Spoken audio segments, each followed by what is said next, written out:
Hey everybody, it's me, Adam Chapnick, with the Security Token Academy. We're here at CIS in Los Angeles, and I'm joined by none other than the CEO of Rivver, Mr. David Benizri. Thanks for being with us. Hey Adam, thanks for having me. Pleasure to be here. Great having you. So tell us about Rivver. Some people may not have heard about it yet. You guys are based in Israel. What is Rivver and why does it exist? Sure, absolutely. So Rivver is a fully servicing fund management platform built for private equity and venture funds. We provide a full suite from KYC, AML, accreditation, verification, to investor onboarding, to capital calls, to reporting, and et cetera, and absolutely tokenization as well. We are unique in the sense that we don't simply provide a tokenization solution, but a full servicing fund admin as well, because we believe that tokenization is disruptive, but it's not its own service. And by combining it with our fully functioning fund management software, we're able to disrupt an existing industry and really add value to our clients. Wow, okay, so of all the things you could have tackled, what was it about this particular fund management problem that attracted you? Why did you say this is the place you're going to apply yourself? So we looked at several verticals. We looked at real estate, we looked at the more alternative ones like art and diamonds and et cetera.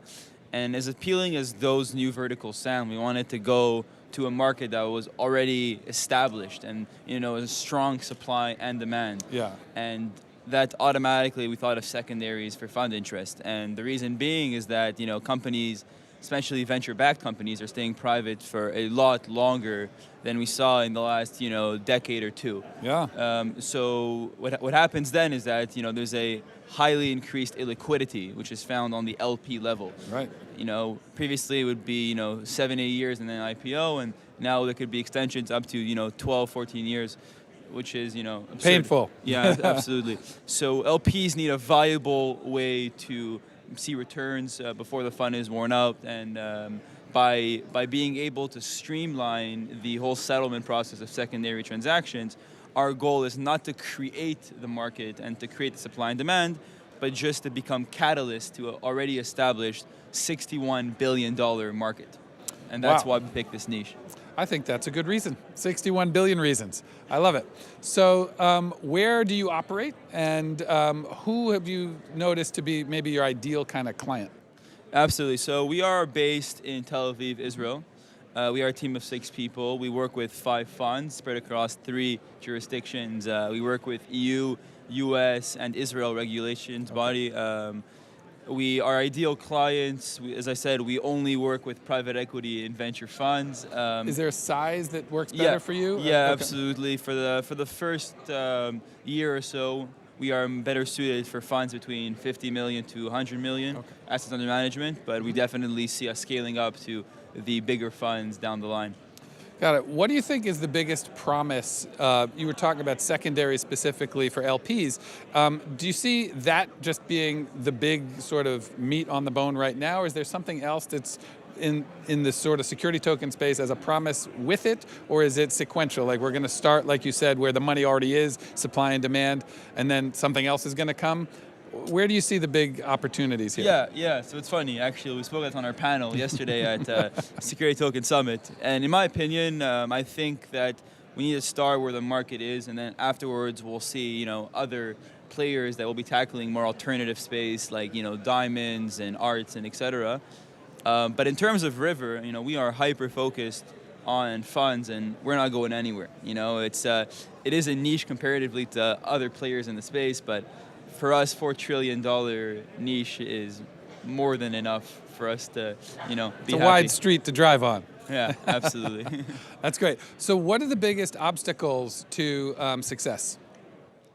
So there are several, some can discuss regulation and custody challenges, but in my opinion, the one which is the most painful today is when I approach institutions, for example, and I tell them that, the whole promise of tokenization is increased liquidity.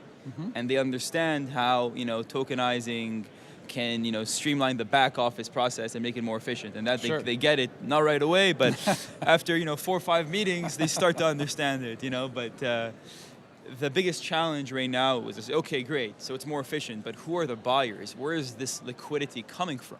So I tell them that there are very exciting new, ATS platforms out there, but their trading volume is not extremely high as of right now. They are growing very rapidly, and I'm very excited for them, but it'll take a little while before I could say that they have the volume which can really guarantee increased liquidity. So that right now is the biggest challenge, but we're in the right direction. People talk about a liquidity premium on things that get tokenized and unleashed for the opportunities in the market. Are you expecting to see that in some of these funds too?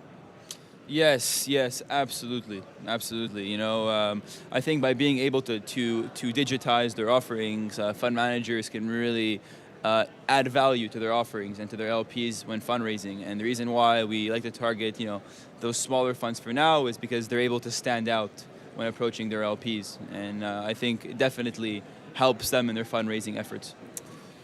There's a use case that this might not apply to you for some time, but I come from the startup world, and a ton of compensation among employees in Silicon Valley and in startups is options or straight up grants or equity and whatever.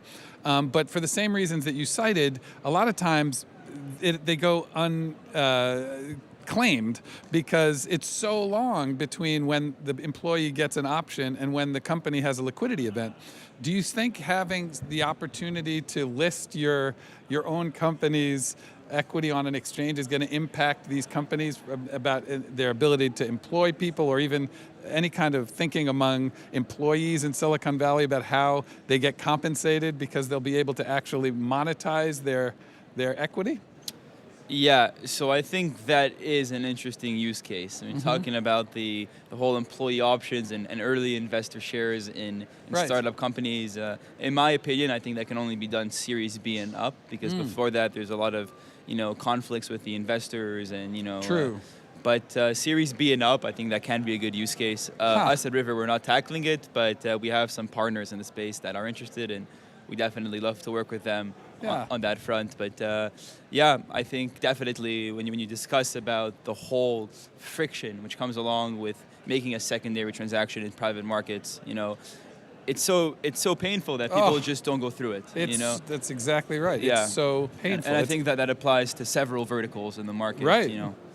Yeah, interesting. So what's around the bend for Rivver? Where are you focused for the remainder of 2019? So 2019 for us is working with our design partners. We have about 6 funds that we work with right now. We're looking to cap it at about 10. Work with them, build a product around them, really understand their needs and how we can better our offering, with a client-obsessed approach.